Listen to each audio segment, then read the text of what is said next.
What's going on, everyone? Sky here. Welcome back to the channel. So Michigan State basketball gets the 77-58 win at Little Caesars Arena against Oakland on Tuesday night, and a game that was a one-point game at halftime. We knew Katy and his Golden Grizzlies would be ready to play against Michigan State as they usually are, and it was 31-30 going into halftime. Thankfully, Michigan State was able to turn it on and get that 18-point win in the second half to secure a 19-point overall victory in this game.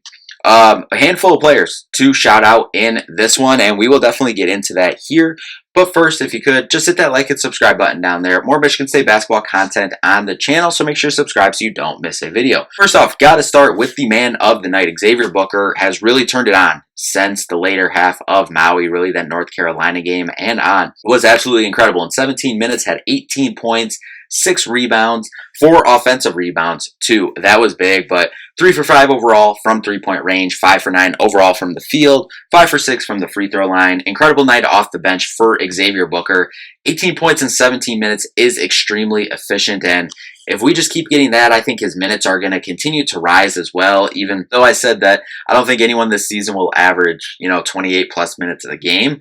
Even tonight, highest minutes tonight was Jackson Kohler with 25. He had a really good night as well. 14 points, 10 rebounds, 3 blocks as well. But while we're talking about blocks, Simone Zapala, 6 blocks on the night. He was a force down low as well against a not very tall Oakland Golden Grizzlies team. Jaden Akins had a really good night as well. 16 points, 2 for 6 from 3. He had some really good looks that didn't go down, but he was being uber aggressive. Had 11 shots on the night. Him and Jackson Kohler led the way. Both had 11 shots. In this one, 4 for 5 from the free throw line for Jaden as well. And as we said, it was stuff that we liked from Jaden and we've seen for a good majority of this season now. To this point, obviously still only, about a third of the way through the season, but being aggressive, getting to the paint, getting fouled, getting and ones, finishing, mid-range shots, getting that three-point shot to keep going, and, really being that go-to guy for Michigan State. It's there. Go-to guys on each team is going to look different. As we said, for Jaden Akins, a go-to guy might not be the, 22 to plus 28 points per night game, somewhere in there like some teams' go-to guy is. I think a Jaden Akins go-to game is this. 16 points. This is an incredibly balanced team. So we don't need Jaden to go for 22, in a game that's tight to, propel us over the top.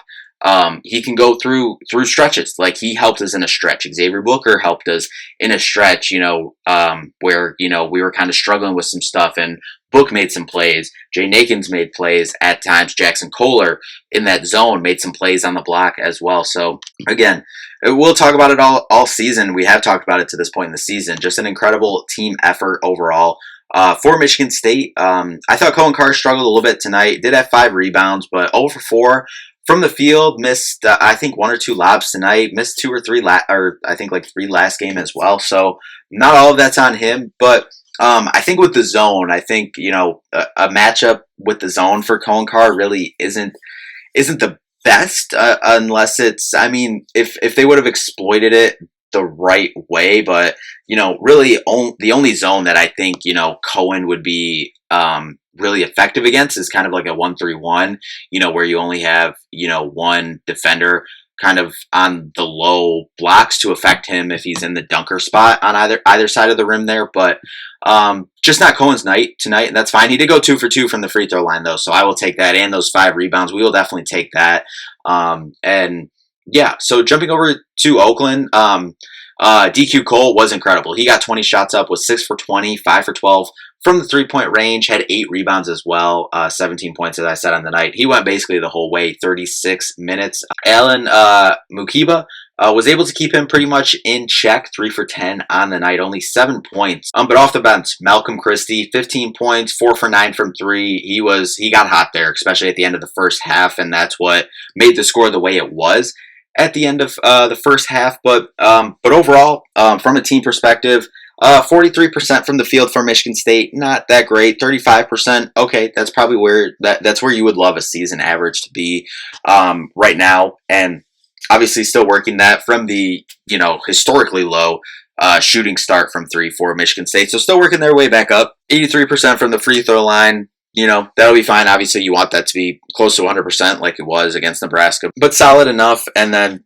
forcing Oakland only 30% from the field, 35% from three. They shot better than they have, so far this season. They were struggling making shots as well.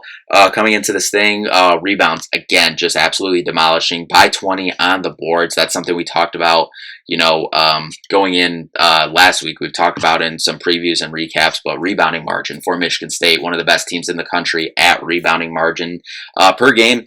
Out-rebounding Oakland by 20, 51-31 in this game, 20 offensive rebounds for Michigan State.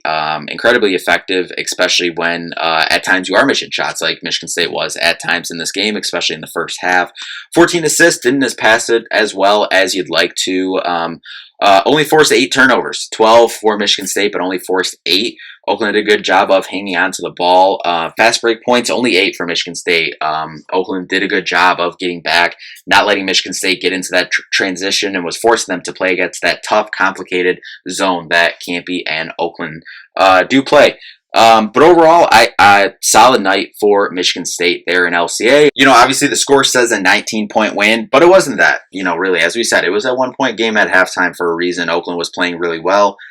Michigan State wasn't making shots. They were, not playing great in the first half, and you have to credit Oakland. They were playing good in the first half, especially once they were starting to hit their shots. But then that second half, I saw that Izzo said in the post-game press conference that Jeremy Fears wanted the DQ Cole assignment in the second half, and that's kind of what, shifted things in the second half, and that's where they were much more efficient, able to outscore them by 18 in that second half, and get a big win to improve to 9-2. It's, we said it coming in, like, yes, Oakland's Oakland. Oakland isn't on the same level as an Illinois you're going to play, or, a Purdue, whatever, later on in the season. But Oakland's always a tough game. This is a game we play every year. Campy is an incredible coach, 41 years coaching college basketball at the same program. He's going to be tough. Him and Izzo obviously close to. This is always going to be a tough game. They always play Michigan State tough. So be able to come out with a 19-point win in this thing is a win, in my opinion, especially with the way they did it and how they, kind of turned it on there in that second half, the adjustments they made. Izzo kind of said it in the postgame. I think Campy harped on it as well. Kind of just wear Oakland out in that second half. But Michigan State gets the win 77-58. Now, kind of a quick turnaround to Saturday against Florida Atlantic. Coming into the Breslin Center, 2 o'clock on FS1. We'll obviously be back to preview that one, but 2 more non-conference games for the season. FAU on Saturday, then off for 9 days. Again, another long break for Christmas here, before Dwayne Stevens and Western Michigan come back into the Breslin on December 30th. At 3 o'clock to play in that one, the last non-conference game of the season. But anyway, Michigan State improving to 9-2 on the season, 77-58 win over Oakland. That'll do it for this one. Thank you all so much for watching. We'll see you in the next one. Peace out.